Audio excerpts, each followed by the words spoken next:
The 50-minute city, in fact, is to rebalance this shape of the cities, not only for reducing our CO2 carbon print by more walkability and bikeability.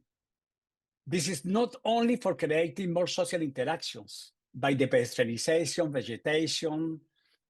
We need as well to create a new urban economic model for generating more local employment. This is the target in Paris when we wanted to implement this concept for having a proximity for everyone.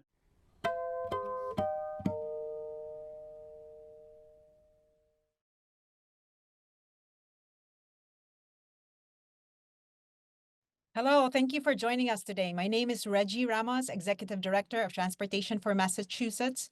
Together with our partners GBH Forum and Streets Blog, it is with great pleasure that I welcome you all today. This is the 7th episode of our Money Train series, which was originally intended to host conversations around how we can fund sustainable and accessible transportation in the Commonwealth. The conversation then quickly grew in scope to include climate, housing, public health, and more generally, how communities can collectively improve their quality of life. We are especially grateful for our panelists from across time zones. Today, we will talk about the 15-minute city, which has grown into a global movement, emphasizing happy proximity and connection. What is it, and how does it put people first? Is it something we can or should be doing in Massachusetts? And if we do, how might we customize it according to local needs while also recognizing our spatial, political, and social fractures and realities? Moderating today's conversation is Christian Milne, Editor-in-Chief of Streets Blog, Massachusetts. Thanks so much for inviting me to do this, Reggie. Hello, everyone. Again, my name is Christian Milne. I'm the editor of Streets Blog Massachusetts, which is a nonprofit news website that covers transportation all across the Commonwealth. So we're very excited today to be covering the opening of South Coast Rail. But if you're not familiar with Streets Blog, please check us out at mass.streetsblog.org. We particularly focus on public transit and walking and biking. So this is a topic that I personally find very interesting. So I'm looking forward to today's conversation. Joining us today, as Reggie mentioned, I'd like to introduce Carlos Moreno. Carlos is a Franco-Colombian mathematician and computer scientist. He's a professor at the Sorbonne in Paris, and he pioneered the award-winning concept of the 15-minute city, which has since become a global movement for city transportation. His work centers the creation of local cities that prioritize residents' well-being. And he's been the recipient of several awards, including an Obel Award in 2021, the United Nations Habitat Scroll of Honor in 2021, and the Global Leadership Award for Sustainable Development in 2024. And also joining us today is a familiar face to many of us here in the Commonwealth. Jim Aloisi is a lecturer on urban transportation planning and policy at MIT and a former transportation secretary of Massachusetts, where he led reforms on transparency through the use of data. His work on sustainable mobility includes the development of a descriptive framework for cities and communities that was adopted by the International Organization for Standardization. And he's authored books, including The Big Dig, and he sits on the board of Transit Matters. Thanks for joining us, Jim. Nice to see you again. Thank you. Carlos, I'm going to start us off in the conversation with you. Could you just introduce folks who might not be familiar with what the concept of a 15-minute city is and why it's so important at this time? Thank you, Christian. Greetings from Seoul today. Hello to Jim, Reggie, Frederic. It's a great pleasure. Yes, I will just to share this. Sorry, this is not the good. One second, please. The essential question today, in fact, is to transform our lifestyle instead of a lifestyle based on the modernocenters, half human, half cars, to fight against gentrification as well, to fight against solidification, urban segregation. Our cities, in fact, for almost 9 decades has been shaped by this Le Corbusier chart. The essential of transportation was focused on individual cars, but at the same time, the essential, for example, social housing for people that low incomes, low revenues are concentrated in overcrowded buildings in the outskirts for generating long distances, a long time spent just for commuting. This is the classic segmentation of cities in the Le Corbusier urban developments. If we put a color for each one of the essential daily social functions, we have these different colors separated for constraining to have a commute for going from the one color to another color. This is the case in the essential of cities around the world, including my city in Paris. This is the skyline of La Défense in Paris, the biggest corporate district in Europe, 1 million square meters, for hosting 500,000 employees. But the essential of people that work in La Défense live at the opposite in the east. Automatically, after 1961, the creation of the La Défense, we have generated more than 300, 400 daily kilometers of traffic jams because people live in the east and are constrained to go to work in the west. This is the case in a lot of cities around the world. This is the skyline of Buenos Aires, exactly the same situation with the corporate business district, people that live in the outskirts. This is the extreme case, Ulaanbaatar, the capital of Mongolia, the lowest density in the world. It is exactly the same skyline, the corporate business district, and people that live so far. In this car dependency, use essentially of fossil fuels and the uncomfortable mass transportation at peak hours. The 50-minute city is a concept based for fighting against the three modern injustices. The first one, the economical inequality, but at the same time, the double new injustice at the end of the 20th century and the 21st century. The spatial injustice based on this urban segregation provoked by the Le Corbusier zonification segmentation, and the temporal injustice related to a more and more important social exclusion based on people that need to spend 2 hours, 3 hours, even 4 hours for a round trip in a daily commute. The 50-minute city wants to fight against this new social vulnerability, these three new inequities. The question of the transportation for us, with my team and Sorbonne, the global movement based on the shorter distance cities, is not to continue to reflect on the more technological and performative transportation solutions, because the problem is not to have an access towards more and more technological innovative transportation, but to fight against this economical inequality, social vulnerability, temporal and spatial injustice. This is the case in Paris for understanding this concept in Paris. This is my city. This is the morphology, the urban morphology of the employment in Paris. The essential of the employment is in the west of Paris. The isochron for people in the west of Paris is really performative. Unfortunately, the isochron for people that live in the east, in the northeast, in the southeast, is very, very bad. The question, in fact, is to transform this urban segregation. We could observe the social housing in Paris, the coincidence in the west of Paris, which is the essential of the corporate business district, the rate of the social housing, for example, in the most select district on the west of Paris, 7th district, 2.2%. The opposite in the northeast of Paris, where you have the essential of working class, even immigration, the rate of social housing, 42.5%. This is clearly the existence in our cities of the very important segregation. We need to fight with this segregation for rebalancing. In the case of Paris, the East with the West.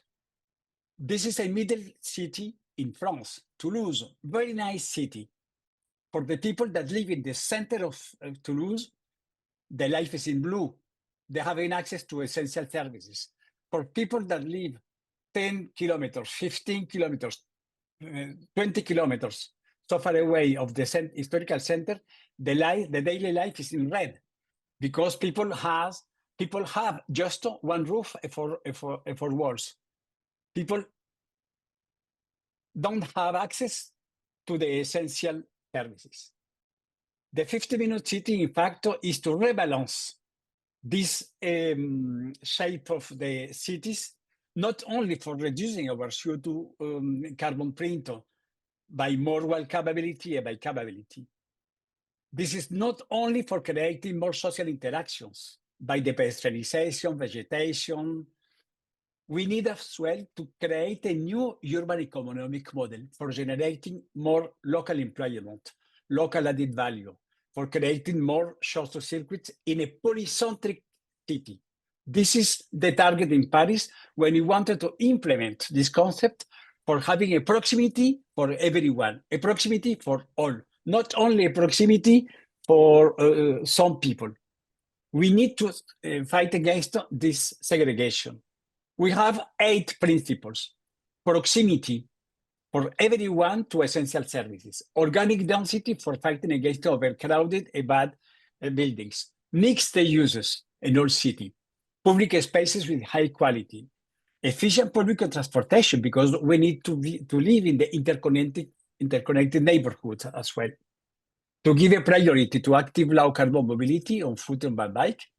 Inclusivity for having this city for the different social categories, and ubiquity for using new technologies. This is the target in Paris when we wanted to implement this concept for having a proximity for everyone. This possibility for creating a new economical geography based in proximity. This is the sense of our work with the Nobel Prize Mohamed Yunus, Zero Carbon, Zero Poverty, Zero Exclusion, and recently with Paul Krugman based on the new economical geography for proposing a sustainable proximity. Proximity in the new economical geography. We wanted to develop this idea of Jane Jacobs. The point of city is to have a multiplicity of choice everywhere, every time, without have a car dependency. This is the topological model of the 50-minute city, even more, the X-minute city, given that we have the 10-minute city, the 20 minutes territory, the 30 minutes territory, the X-minute city, the shorter distance city, the vital district, etc. 6 essential functions to live in a house, to work or to have a job, to supply in the daily needs, to care, medical services, to learn education and culture, and to enjoy.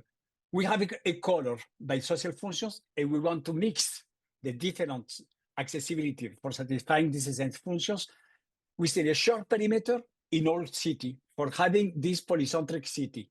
The social circularity with 3 new indicators: my personal and familiar well-being, my social well-being, my neighbors, my work colleagues, and my ecological well-being, CO2 footprint and otherness. The idea, in fact, is to develop more habitability instead of to have just a house, based on a polycentric city in a short low carbon distance. Of course, this rainbow of the high quality social life, this is the nickname, is not a magic wand for transforming in a few months 9 decades of segmentation of zonification. We need to create a new local urban plan in the midterm. We need to create a new urban local strategy. We have developed a methodology, we have developed a lot of different tools for using geospatial data analysis, for using mathematics and computer sciences in the macro scale of the city, in the middle scale of neighbors, in the micro scale of streets, for developing this mixed proximity uses, social categories, and rebalance the different areas of a city. We need to adapt the different services to the different profiles of people that live, because proximity is not the same for a teenager, for a pregnant woman, for elderly people. We need to explore the profile of inhabitants today, tomorrow, after tomorrow, for offering a way for having more empowerment. We have deployed not only in Paris, but even in a lot of different places, in ruralities, in small towns, with today a great success. The idea is not to have a war against cars. The idea is to use the good mobilities in the good moment for a correct use. But we need to fight against the massification of individual cars for short distances. Just for finishing, this is the 50-minute city in Paris. To rebalance the different boroughs, and the other hand, to offer a common backbone of hyperlocal services. The most important transformation in Paris is not to have moral capability or bike capability, is to have a new master plan for the city voted in November 2024. For having for the next 10 years, even 15 years, this roadmap: nature as common good, affordable housing, low carbon neighborhoods, environmental health, urban identity, hyper proximities, and more resilient city. This is the backbone of the 50-minute city in Paris for transforming the street in front of the schools and the new park, for opening the schoolyards during the weekend, for voting yesterday the new 500 street gardens, for developing the local economy. We have today a subsidiary of the city of Paris for deploying the local shops, local commerce, local employment in all Paris. The blue spot is the economical urban policy in Paris. For rebalancing the social housing, for having the social housing in the west of Paris as well, and for having less overcrowded people in buildings in the social housing in the east of Paris. For transforming the commercial 100% single users in the new social housing, mixed uses, and mix of the social categories. We have created new different centralities in Paris, in the west in particular, for offering social mixity, the mix of the social functions, the transformation in the select district of housing for implementing social housing. We have today this concept around the world. I am today in Busan. It's totally amazing how Busan in South Korea has implemented this concept for a city with 9 million of inhabitants, for generating new spaces, new places, new public spaces, more social mixity, more social categories. This concept is not only available in Paris. This concept is available in all cities when we wanted to develop a new local urban plan for the mid and long term based on this rebalancing between the ecology, economy, and social positive impact. We have created the Global Observatory of Sustainable Proximities with UN Habitat, UCLG, the oldest international organization of mayors, and my chair, for federating the all initiatives that exist today around the world. We have today 300 different cities involved in this movement. Thank you. Thanks for that introduction, Carlos. And for folks who want to learn more, Carlos also has a book on this subject, The 15-Minute City, Thank you. which I spent some time with this weekend. Recommend it. Jim, I'm going to turn it over to you so we can sort of bring this conversation back to Massachusetts. I think a lot of what Carlos just described to us is what we sort of instinctively think of when we think of a traditional downtown or a small town main street, where you would have a neighborhood school within walking distance, and you would have a neighborhood doctor, and you had a neighborhood market or drugstore.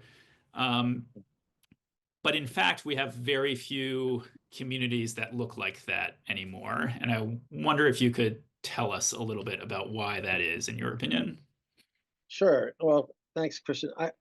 I would say, without betraying how old I am, when I grew up in Boston, I grew up many people may know, in the neighborhood of East Boston. And I did this exercise because I include this notion of the 15-minute city in the planning class that I teach at MIT. I grew up in a 15-minute neighborhood in the 1960s, right? And I could plot out, and I did a Google map, and I just took a red pen and I plotted out the independent pharmacy, and the elderly woman who sold fruit and vegetable, and the little store that sold only dry goods, and the shoe store, and et cetera, right? And the barber. And it was literally a 15-minute neighborhood. Boston in those days, more so than today, was also a very parochial city where people tended to stay in their neighborhoods. Fast forward to today, to I think a thriving post-pandemic city. People can argue about that, depending on the measurements you want to use. What do we care about in 21st century post-pandemic Boston, right? We care a lot about public health. We care a lot about social cohesion.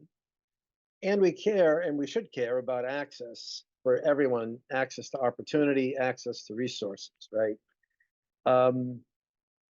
Carlos, one of the first slides had a quote by Corbusier saying, city that succeeds is one that moves. I'm going to say he was right, except his solution was wrong. He was thinking about automobility.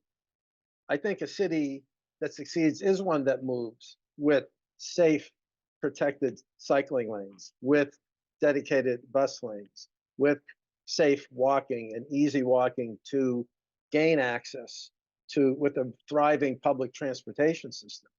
So this movement, this in the act of gaining access, is critical. The notion of including proximity in this, I think, is really important. The question is, in 21st century America, we know that the business system is different. You know, there aren't really many more independently owned pharmacies. They're chains, and they locate in strategic places from a Fortune 500 company decision-making context. There aren't independent little stores like there were in the 1960s.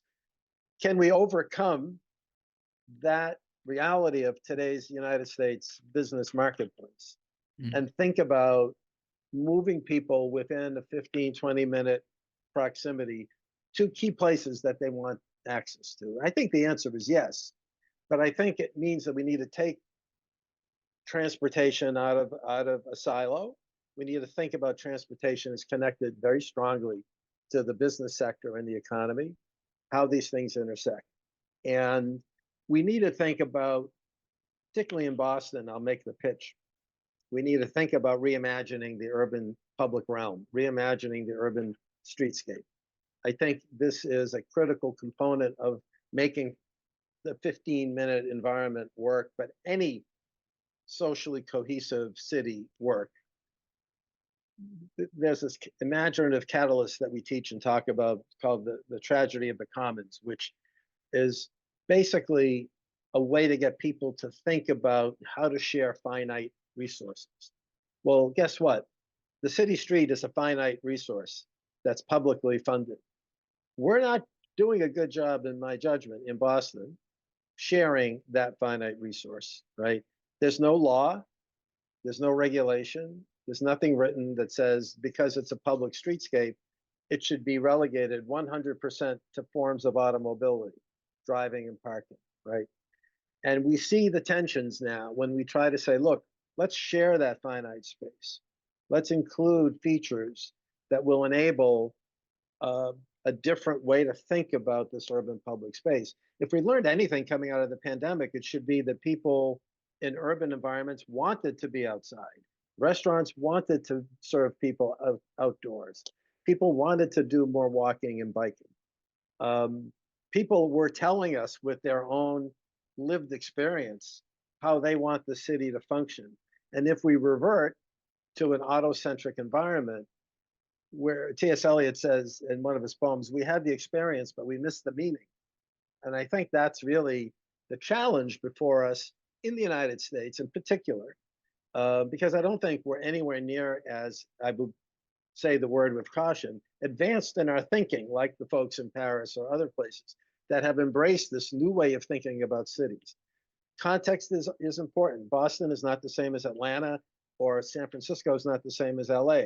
Each of these major urban centers will have different ways to approach this topic. But here locally, I think we need to think about Boston as a place of neighborhood, as a place of districts, as a place of agglomerations, where we need to tie these notions together in a way that improves everyone's lives, right? Everyone's lives. And so I don't know if that is fully responsive to your question, Christian, but I do think that the Boston I knew is the Boston of a different time. Yeah. But can we create that ethos in a new way, in a fresh way, today in 21st century Boston and across the United States? I think that's the challenge we face. I think the 15-minute city inspires us to think in a different way, and we can extract some of the best foundational elements of that and apply them locally. Yeah. I think another, I mean, I'm glad you brought up the subject of our streets as public spaces, because Carlos wrote in his book, you know, a big part of this history is the fragmentation of cities that was created by the construction of big highways that demolished neighborhoods and really subsidized, you know, traveling by longer distance by car, and in fact, effectively subsidized like a new economic system that was very dependent on the automobile. So we have, you know, big box stores where that have replaced neighborhood small businesses, as you said, and we have like these big corporate pharmacy chains that have replaced the neighborhood druggists. Carlos, I want to bring it back to you because, you know, this isn't just a planning concept that you're talking about. It's really about an economic concept. You're trying to something very ambitious here, where we're trying to prioritize a new local economy, and at the same time, that's sort of butting up against this, you know, very centralized, very corporatized economic system that we've built with all of our 20th century infrastructure that we've built. So I know you usually talk among planners, but how do you go about building this new economic system in these cities? Thank you, Christian. Thank you, Jay. Very, very interesting contribution. Yes, Le Corbusier evoked to move any city with a success when we have the possibility for moving faster and further. This was the principle of this segmentation. We are totally agree that we need to move in a city. The idea is not to have people statics in each one of the different perimeters. We need to live in an interconnected city with the interconnected neighborhood. We need to create in the 21st century this social dynamic of people that live.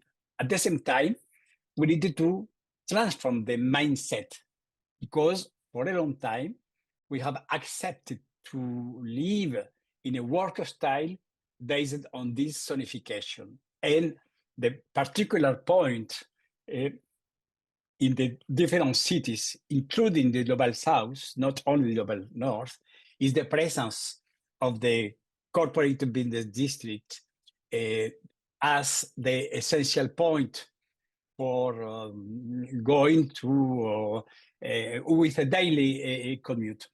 The COVID-19, in fact, has changed, including in the Global South, the question of the economic model,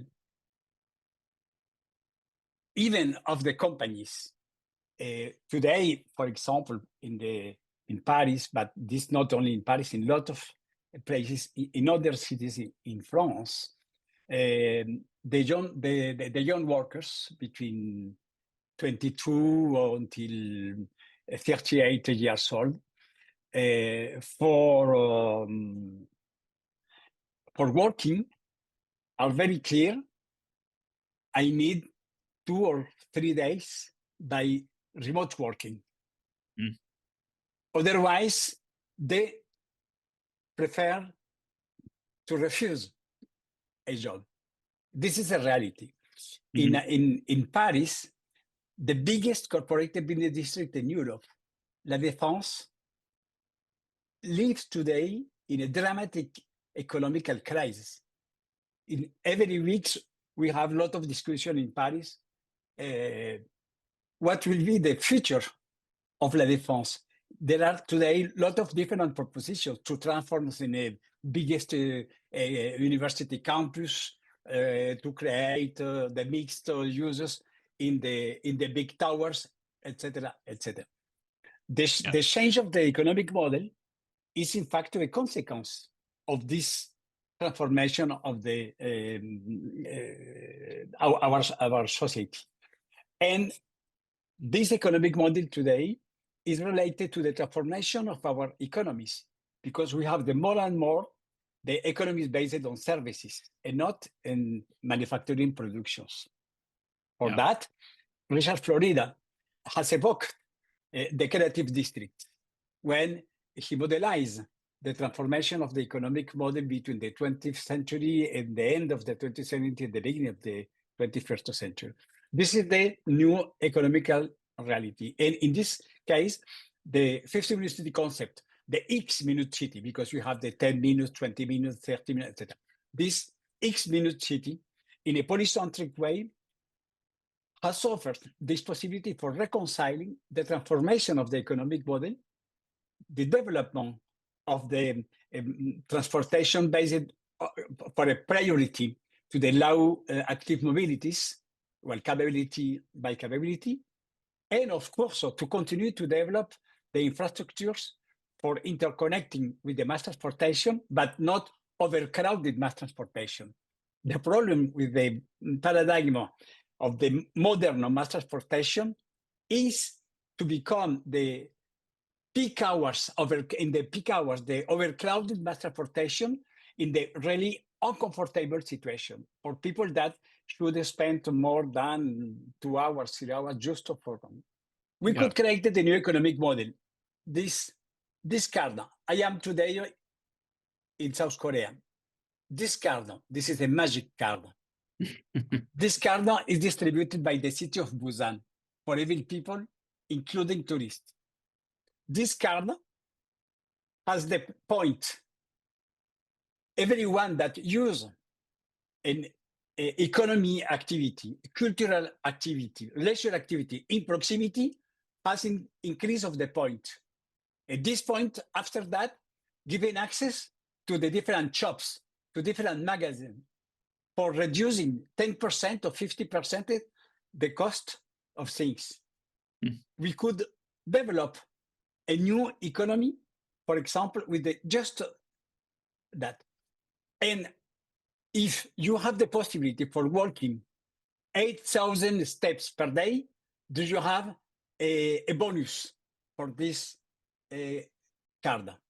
This is a magic card that I have proposed in this model for fostering people, fostering local shops, for having an access in a decarbonized proximity.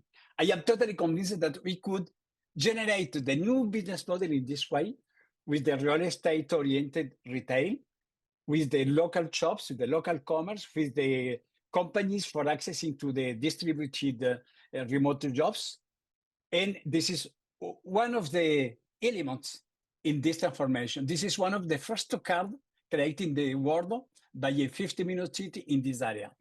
And in different shops and different places that participate, we have a QR code, just scanning this code QR, and the card is increased in the number of points. This is really clever. Cool. This is a great success in Busan. 9 million inhabitants. Thanks, Carlos. There's a question from the Q&A that I'm going to hand off to Jim, because this is some of what Carlos is talking about, the increasing working from home, for instance, has actually been very difficult for the MBTA, the local mass transit system we have here in Massachusetts, because we have a transit system that's very organized towards moving commuters, 9-to-5 workers, to the central business districts and getting them home at the end of the day. And people aren't really doing that as much as they did 5 years ago, 6 years ago. So, if we're talking about making things more proximal to people where they live, does that mean people will ride mass transit less? And is there a tension between this polycentric idea and building an effective mass transit network, Jim, in your opinion? I don't think no, but I think we have to run a public transportation system for the 21st century. And, this is not a criticism of the T, because I don't think any transit agency in the United States is doing better on this score. We're still running public transit like it's 1990. We think about service delivery, scheduling, et cetera, right? So if you wanted to run public transit in a way that was highly responsive to post-pandemic effects, including people working from home more days, more frequently, you would run more frequent service all day long, right? And you would think about bus transit in a totally, I think, transformational way, right? To connect this back to 15-minute cities, but make it specific to transit. Coming out of the pandemic, I really think bus in particular, we need to think about it in a transformative way, and we need to think about how to adapt bus to the realities of the moment. What does that mean? Unlike a subway or a commuter rail, bus is not on a fixed route. It doesn't have to be on a fixed route. It can be much more agile as a tool. I think we need to think more creatively about buses that are running with schedules, that are running schedule free, that are running with diversions to specific pickup spots that are demand responsive. Now, that doesn't mean every bus does this. I think you need to take the fleet, think about key routes, and think about totally transforming the way we think about that experience and having a more interactive environment between rider and bus operations and bus control. We have the technology to do it. What we need to do is figure out how to deploy that. I'm not saying we can do this overnight, but I think we do need to think differently about how we deliver service in the transit system. We obviously need to also, I said, just simple strategies to run more frequency all day long. It could be shorter train sets that come more frequently, right, in the Boston area. We should think more about connectivity. People don't want a lot of transfers. How do we bridge connectivity? Well, as you know, I promote connecting the red and blue lines in here are two lines that could be highly responsive to the biggest job generator in the city of Boston, the Mass General, Mass Ioneer complex, and we can't figure out how to accelerate that work. Those are the kinds of decisions that have a large impact on whether we can really achieve this vision for a 21st century transit system and a 21st century city that fully responds not just to pandemic effects, but to our values, right? I think that if you ask people in cities, whether it's Paris or Boston or anywhere else, major urban cities, you're going to find a lot of shared values. Yeah, you'll find outliers because it's human nature. But those shared values around better access to opportunity and resources, around walking and biking and transit and sustainable mobility, around social cohesion, which I think is a critical, underspoken issue here, right? Those values are shared. How do we then take that and generate enthusiasm and interest, particularly in this region? What I do observe in Boston in particular is the influence of a loud few and, frankly, a suburban influence over how we think about how this city should function. You see it playing out in the mayor's race this year. And I think this mayor's race is an inflection point. Do we care enough about the future of the city to take a stand on this vision that I'm articulating, right? Because I think if we don't, we set ourselves back immeasurably. We need to take inspiration from what Paris is doing and what other cities are doing, and we need to adapt that, because one size doesn't fit all. We need to adapt that to our city and test and experiment and make things work. It makes sense. Carlos, we have sort of two related questions that I think I'm going to try and combine into one. So, one person writes in from the city of Cambridge, which is right across the river from Boston. How do you handle the balance of competing interests in neighborhoods and specifically public streets, where you might have one constituency that wants a protected bike path and another constituency that wants to preserve trees instead. And similarly, like there are clashes about things like affordable housing, like how much housing do you want in your neighborhood? Some people want less housing, some people want more. So I'm curious how those kinds of debates played out in Paris when you were having the initial policy conversations about rolling out these ideas and focusing more on sustainable transportation. Was there pushback from, because there's still lots of car owners and car drivers in Paris even. What kind of pushback was there, and how did you negotiate those politics? Very, very good question. Thank you. Thank you so much. And of course, the case of Paris is a very interesting case for studying in the different steps, different phases of development of this project. The first one, Paris is a small city, the administrative Paris city. We have the city of Paris, 120 square kilometers for 2.2 million of inhabitants. The highest density in Europe, the average is 20,000 inhabitants by square kilometers. In the west of Paris, in the east of Paris, the northeast of Paris, the more popular district, we could multiply by 2, 40,000 inhabitants by square kilometers. This is not the case in the east. We could have 13,000 inhabitants by square kilometer. We have a really very important social fracture between the west and the east. This is the city of Paris, inside the periphery.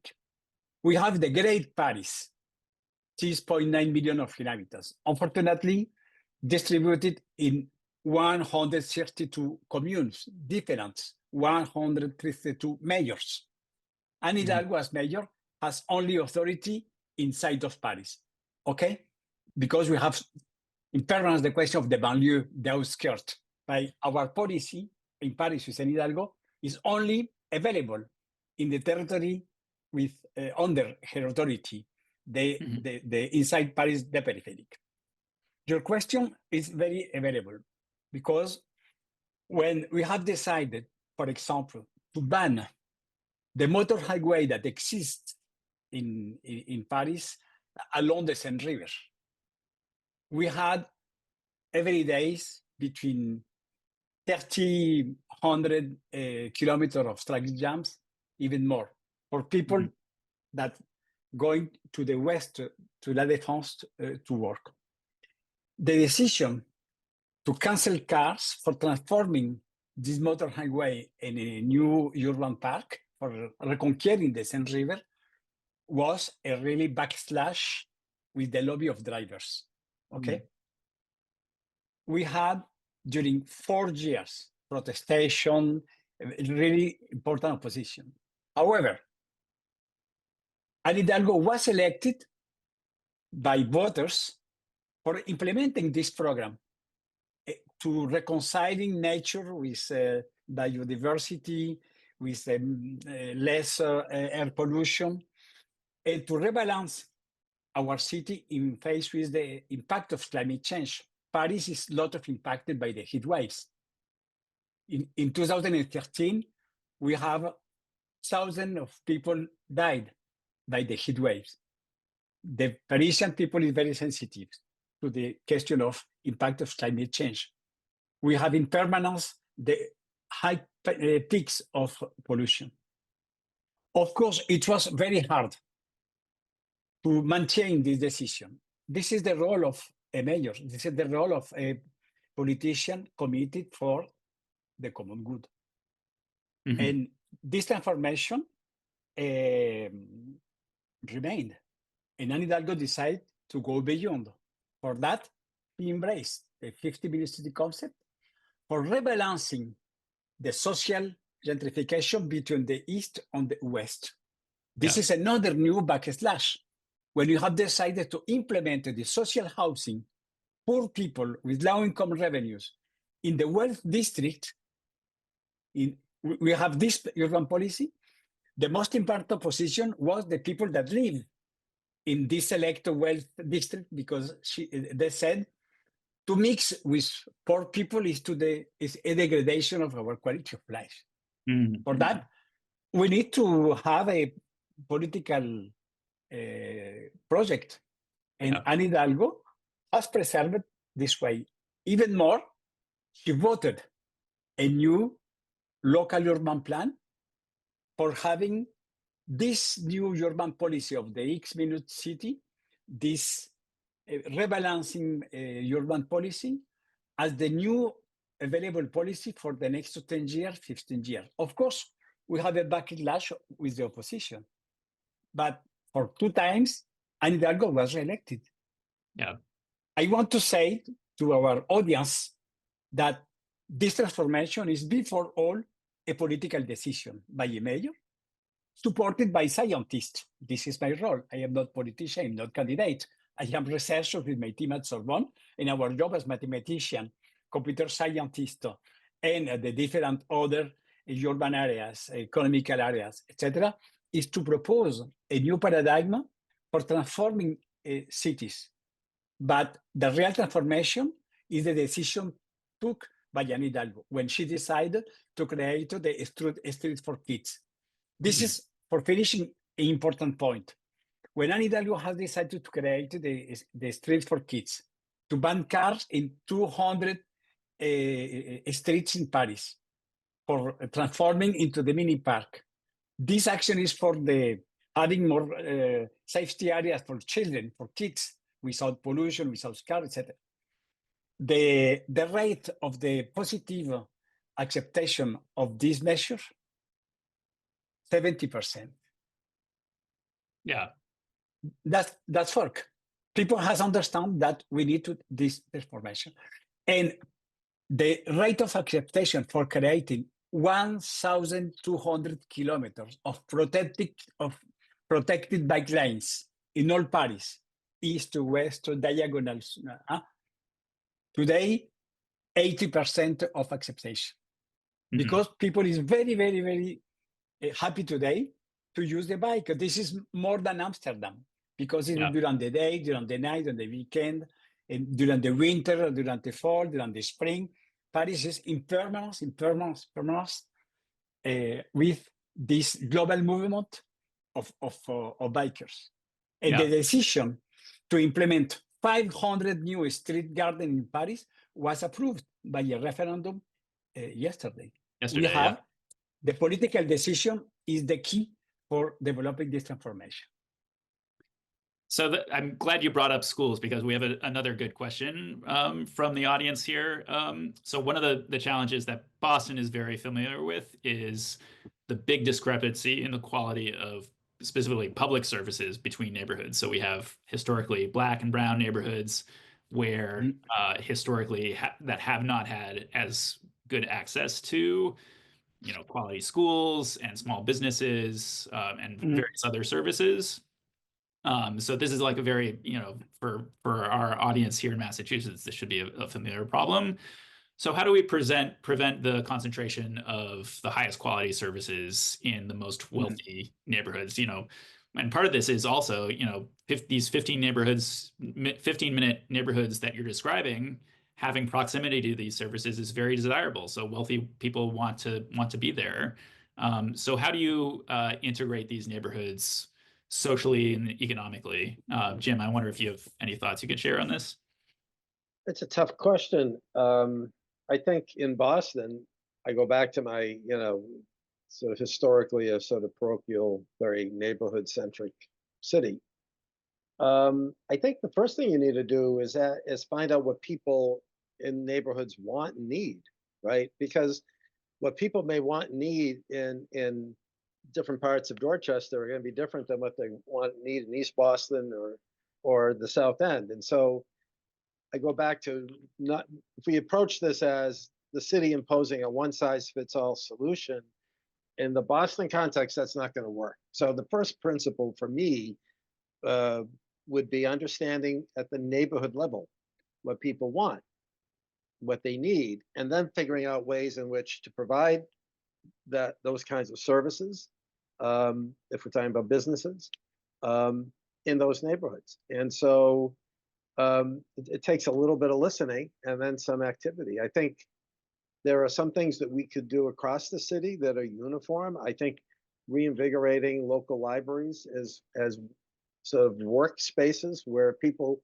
what we found, we did some research at MIT, we found that of the roughly 1/3 of people who say they work remotely, a third of that third are actually working not at home, but in a third place, coffee shop, someone's house. They could be working in public libraries if we retrofitted those neighborhood libraries, right? And then thought about the little business ecosystem that could surround that. And so there are creative ways to do this. I don't think that what works, as I say, in my neighborhood, which sort of borders the South End and South Boston, necessarily would work in another neighborhood. We need to be very specific. We also, I think we need to do a better job in Boston creating this vision of shared values. We don't talk about our values. I mean, we take it for granted. We all say, I think in Boston, if you ask people, are you for equality and equity? Sure. Are you for better air quality? Oh yeah, of course. Are you for, go down, are you for a stronger economy? Yes. These are our values. Everyone's going to say yes to those questions. Well, then how do we translate that into, therefore, then can we have a set of core principles that we follow? And this notion that I introduced earlier of sharing, that's something I think most people learn as a kid, right? That sharing is good, hoarding is not. And so I think there are ways to gradually introduce people to a way where they can feel good about adaptation. If you start the conversation with language that presents it as a war on cars, you will lose. You're already being confrontational. You need to bring this to a place of shared values and a place where people feel comfortable. And it will be incremental, but I think ultimately, when people see the outcomes of a better, sustainable 15-minute neighborhood Boston, they'll come to embrace it. Yeah. I want to bring the conversation outside of Boston a little bit because we've got a good question about gateway cities, which Carlos, we have a number of smaller cities sort of on the outskirts of the Boston area that are considerably more affordable, but also have suffered a lot of disinvestment over the past century or so. So a lot of former industrial sites.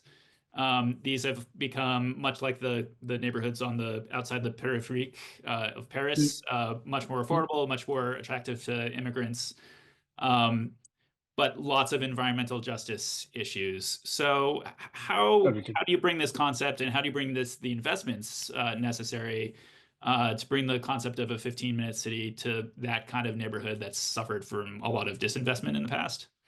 Yeah, this is a very good question. Today, not only in Paris, but we have the Ile-de-France region. This is one of the most important regions in Europe, almost to 10 million of inhabitants.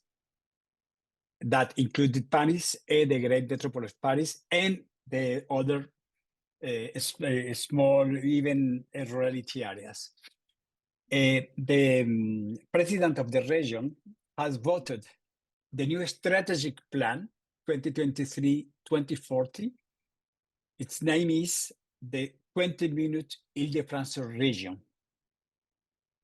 This is very important for evoking how could we develop a mid and long-term way for embracing the convergence of the former industrial sites that have disappeared by the process of the global economical transformation, and the need to redeploy the different investments in the 20th century the investments in the Ile-de-France region were concentrated in some particular areas, La Défense, the north of Paris, no more in the others. Today, given that we will have the new 5 diagonal transportation lines for the outskirts of Paris, 67 new stations, train stations. We could develop a massive polycentricity in the outskirts for having a new political for the investments. However, we have an essential point to develop a new and a public policy, in this case, the region, a public policy for offering the public services for the essential needs, education, culture, medical services, social housing. This is 4 of the 5 essential needs that we have modelized with my ontologic model. Social housing is essential for investing in a decentralized urban policy, for avoiding the concentrations in just one area, the northeast of Paris with the overcrowded people and the immigration that has provoked social tension. To have a softer policy distributed social medical services. This is essential. During the COVID, we could observe the social segregation by the access to the medical services.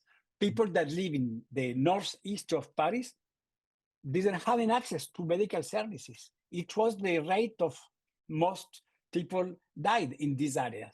We need to have a more equitable policy for the access to medical services. Education and culture.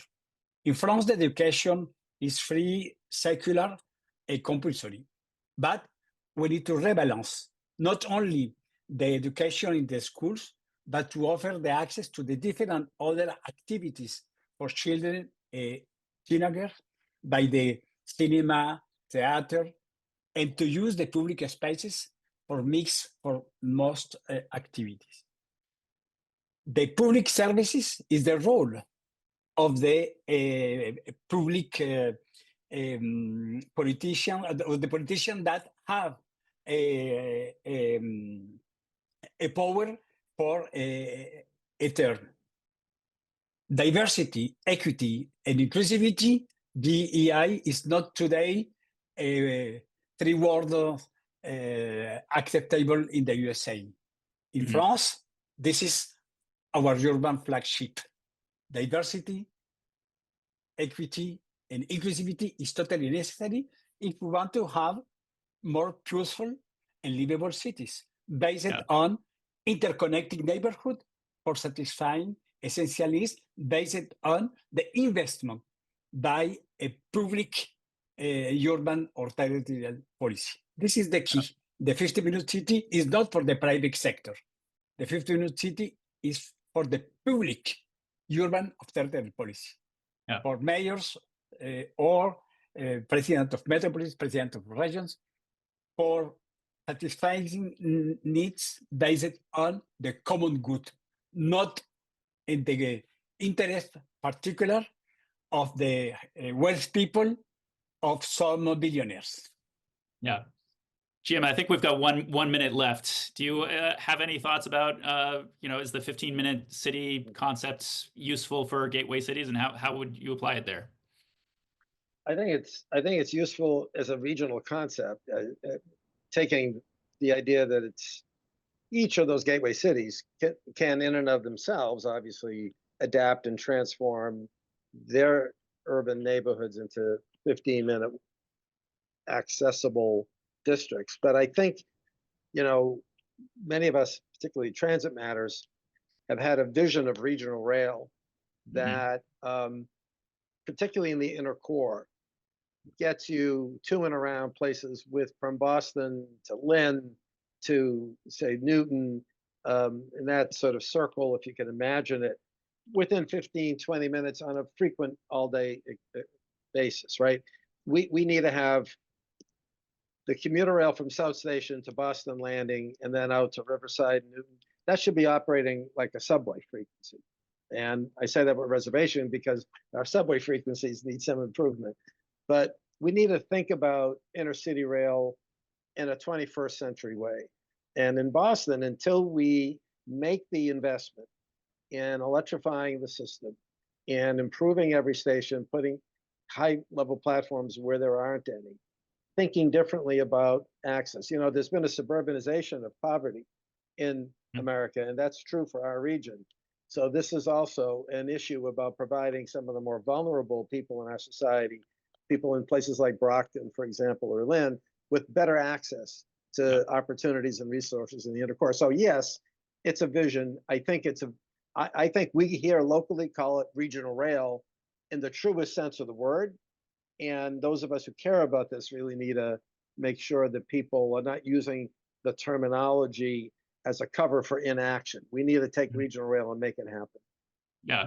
And of course, today we're celebrating the opening of regional rail to New Bedford and Fall River, which are two gateway cities that have not had transit service for decades or not had rail service for decades. So hopefully that's the first step to good things. Modest amount of credit for That's right. making some decisions when I was secretary that kept this thing on track, no pun intended. And so I'm glad to see it's operational.